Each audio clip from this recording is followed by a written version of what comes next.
Здравейте! Днес се гмуркаме в една доста важна тема – сигурността на Android.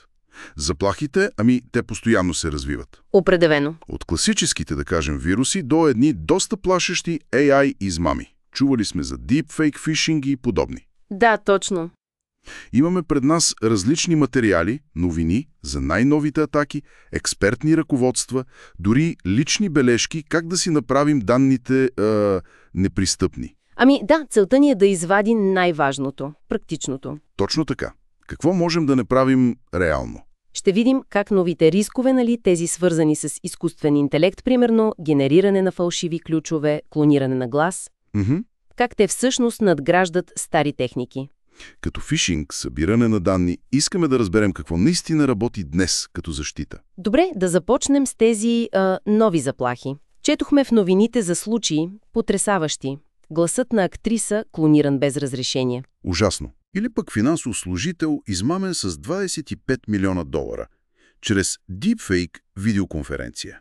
25 милиона, да. Това е. Просто изумително.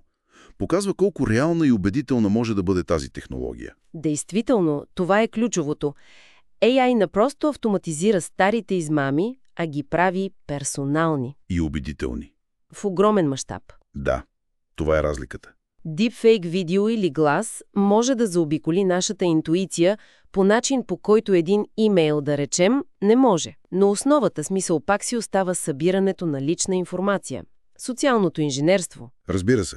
И разбира се, старите заплахи не са изчезнали. Например, зловредните разширения за браузъри. Все още са проблем. Да, споменава се за над 1,7 милиона изтегляния при една кампания. Които крадат история, пренасочват към опасни сайтове. Точно. Значи, не трябва да ги подценяваме. А какво ще кажеш за проследяването? Големи компании като Meta, Яндекс, хванати са да следят потребители на Android извън приложенията си, с доста скрити методи.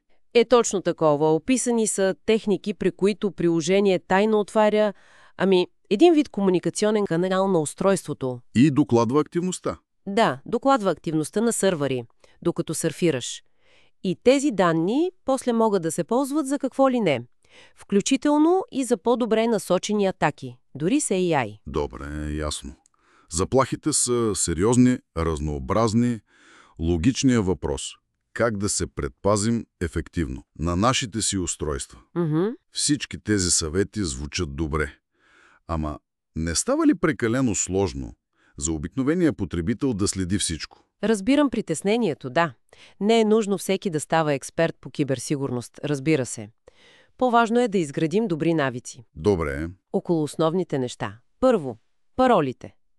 И двуфакторната автентификация, или 2FA. Класиката. Да. Но е важно.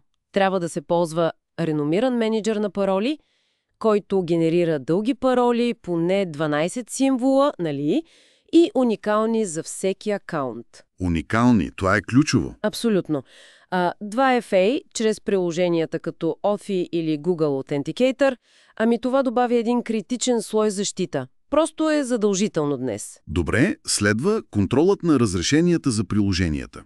Често инсталираме нещо и забравяме да проверим какво иска. Точно. Принципът е минимални необходими права. Една игра наистина ли се нуждае от достъп до микрофона и контактите? Едва ли. Така че? Редовна проверка. В настройки, приложения, разрешения трябва да се прави. По-новите версии на Android дори позволяват да се дават разрешения само докато приложението се ползва. Да, това е удобно. Много.